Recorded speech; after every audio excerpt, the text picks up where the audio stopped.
What's up sa inyo mga kababangs, and for today's vlog, we are going to do a back to school haul 2023 Architecture Student Edition. And lahat nga pala na mga binili ko is from Shopee lang, and all the links are in the description box below. And if you are new here, please like and subscribe to my YouTube channel and comment down below kung may mga suggestion kayo mga video, and i-click nyo na din yung notification bell para updated kayo sa mga i-upload kong video. Without further ado, let's get started!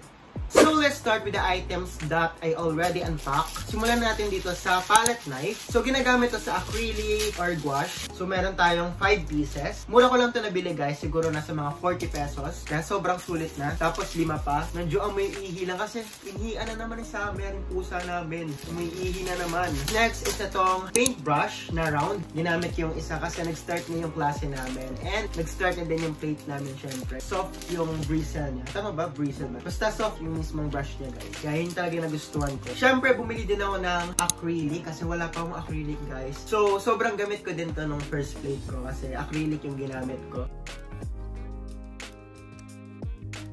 First time ko mag-acrylic sa plate. So maganda naman yung quality niya guys. And affordable din siya. So meron tayong 12 pieces dito. Ang ganda ng mga kulay niya. Tapos meron siyang 12 ml each. Then bumili din ako ng ball pen. So ito yung ginagamit kong ball pen guys. Since nung senior high school. Ayan, na-addict ako dito sa GTech. So ang gamit ko is 0.3 lang. Ayan. Wow. Kumuha din ako ng red. Ginamit ko na din to guys. Kasi nag-start na din ako mag-notes. Wow, nag-notes. Feeling ko kapag ginagamit ko yung GTech, gumaganda yung sulat ko kahit di naman talaga. Alam mo yun? Asan yung gunting natin? Wala naman. So ayun, bumili lang din ako ng bagong case para sa aking cellphone. At yung unang design, metallic silver. Ooh, ganda niya guys. Tapos itong page na Nike. May Nike. Ayan. Bayan, nawawala lang yung gunting. Kasi guys, kaya pala nawawala. Ano ba naman? Transparent. So ilalagay ko din yung link nito guys. Nabili ko lang din to sa Shopee. And ang aesthetic niya. So nabuksan ko na din guys kasi ginamit ko na din for notes. So bumili lang din ako ng highlighter guys. Kasi wala nang tint yung highlighter kong dalawa. So Stabilo user talaga ako when it comes to... Stabilo kasi yung gamit kong highlighter dati. So gusto ko lang itry itong Faber-Castell na highlighter. So 4 pieces na siya guys. Siguro nakuha ko lang to for around 90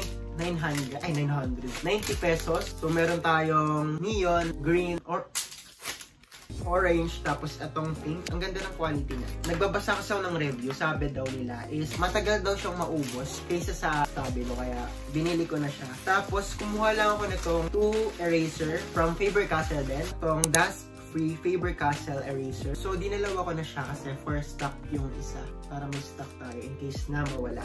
Ganda ng quality nito guys. So nagamit ko na to dati. So nagustuhan ko talaga siya kasi dust free talaga siya. So next, I got myself a charger from Bobby. So bumili ako nito kasi para talaga siya sa speaker ko. Yung adapter lang talaga yung habol ko dito. Tapos yung cord naman nito is mapupunta sa power bank. So sobrang subo ko na talaga tong Bobby kasi ever since Bobby user na talaga ako. Wow, baka naman Bobby. So ganito yung itsura niya guys. Sobrang nagtagal din yung ganito sa akin dati. Meron siyang 12 watts guys. So fast charging siya. Tapos ito yung adapter niya.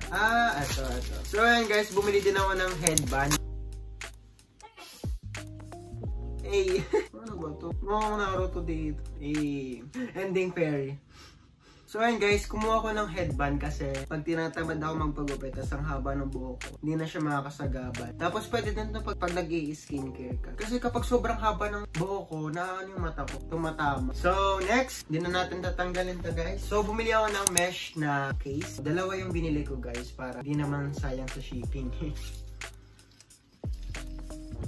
Ang nagustuhan ko dito is madami kang malalagay guys kasi sobrang laki niya. Dati kasi may pencil case ako na plastic. Medyo hindi ko siya nagustuhan kasi nadudumihan siya. Parang lumalabo din. Kaya gusto kong itry yung ganitong pencil case. Next, ayan, nabuksan ko na din siya guys. Ay, naputol. Naputol yung isa. Creep, rest in peace. So ayun, bumili ako ng dalawang stapler na HB pencil, isang stapler Razor Plus na eraser. So itong large na kinuha ko para hindi madaling maubos. Tapos na yun. Bilis na. And then meron pa pala. Kala ko tapos na. So I got this 2 refillable bottle. Hindi ko alam kung anong tawag dito. Basta lalagyan lang siya ng alcohol or perfume. Para siyang keychain guys kasi meron siyang sabitan dito. So perfect siya for bag. So bumili ulit ako ng another keychain. So meron siyang flash. Oh! Tapos may pita din siya for emergency. Huy! Try natin yung pita niya. Ay! Nagana nga! O, diba? Diba? Perfect siya sa mga elementary. And hindi lang sa elementary guys, pang ano to, pang kalahatan. O, party yung to. Murang-mura lang to guys, kaya check out nyo na yan. Baliktad pala. Tulang! Dito na! Tulang! So, di ba mga ganun bagay? Tapos, kumuha ko na itong another alcohol bottle. So, ang gagawin ko naman dito guys is lalagyan ko siya ng tubig for my gouache. Kapag magre-reactivate ako ng gouache. Tama ba? Basta yun, alam na yun. Ayan, mukhang patapos na tayo guys. So, ito guys. So, I got this A3 document case. So, bala ko ito lagyan ng mga plates. So, medyo madami-dami tayo malalagay dito guys. Kasi sobrang kapal. Let's open. Oh, ganda ng quality niya guys. Mga bagong-bago. Parang binili sa National Bookstore. So, ganyan yung ano niya. Nasa loob. So, perfect talaga siyang paglagyan ng mga plates guys. Kasi, ay nakatambak dito yung mga plates ko. Ganda pag samasamahin. Para mas organized. Yes. So, isi-share ko na din yung mga binili ko sa TikTok shop. First is itong binili kong sleepwear from Posay guys. So, yung totoong price niya is nasa around 600 plus. So, nakuha ko na lang siya ng around 200 pesos na lang guys. Sobrang mura na. Alam ko meron din silang Shopee store. So, ilalagay ko na lang din yung link. Sobrang ganda na to guys. Sobrang comfy niya. Ang lambot sa paa guys. Yun ang masasabi ko. Diba? Ganda na ito pang bahay and for outdoor. So, bumili din ako ng school bag guys. Wala din akong binili last year. So, ito yung bag na binili ko guys from TikTok shop. So, nabili ko na lang siya around 1,200.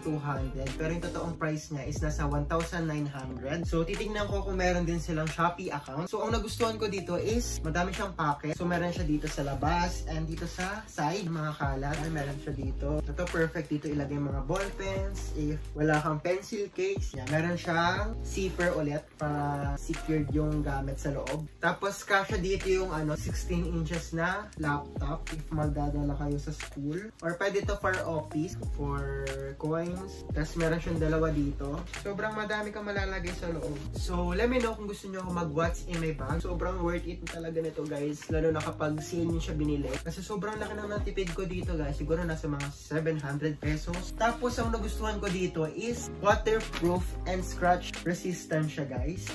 Tapos ang gusto ko sa mga leather na bag is hindi mo na siya kailangan labahan. So pupunasan mo na lang siya ng wipes. So ayan guys, may hahapolan tayo. So may last package pa pala.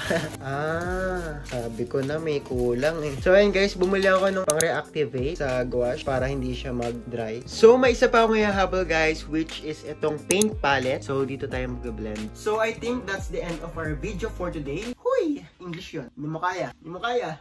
So ayan guys, dito ko na po i-end ang vlog na to. And kung nagustuhan nyo, please like and subscribe to my YouTube channel and comment down below kung may mga suggestion kayo mga video and i-click nyo na din yung notification bell para updated kayo sa mga i-upload kong video. So see you on my next vlog. Bye!